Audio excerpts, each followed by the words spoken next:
Salut, c'est François, on se retrouve aujourd'hui sur Automatin pour parler de Tesla.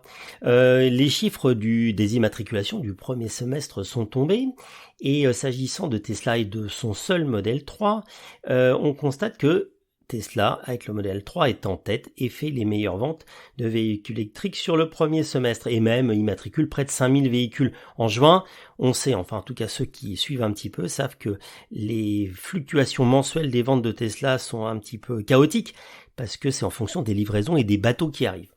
Pour dire à quel point les livraisons sont des fois importantes à un seul mois, Tesla a créé des centres de livraison à Paris et à Lyon quasi temporaires pour pouvoir livrer tous ces véhicules qui arrivent un peu au même moment. Mais revenons aux chiffres. Aujourd'hui, enfin sur ce premier semestre, Tesla a immatriculé 13 000 véhicules. Pour dire le deuxième, c'est Zoé.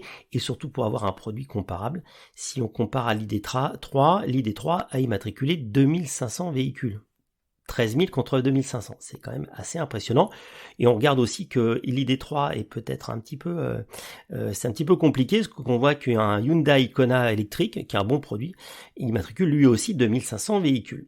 Et puis le point le plus complémentaire assez important à souligner, c'est que quand on regarde les immatriculations à particulier, pas l'ensemble des immatriculations, et quand on sait que globalement Tesla immatricule 70% de ses ventes à particulier, donc c'est vraiment très important, eh bien la Tesla Model 3 est le dixième au classement des véhicules vendus à des particuliers. Et pour vous donner des points de repère, le premier c'est le Dacia Sandero qui a des problèmes de livraison, donc ça devrait être même plus important, qui en a vendu 34 000 au premier semestre.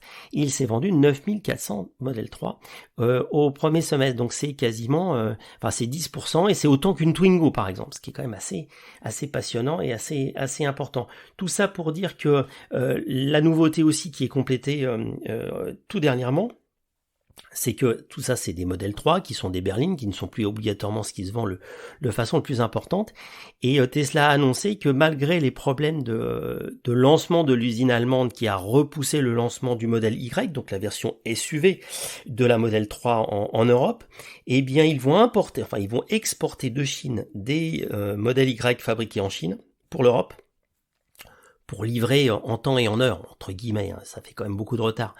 En août, les premières commandes de modèle Y ont été passées, et ça ne sera qu'à la fin de l'année que ça va basculer doucement vers la production faite en Allemagne.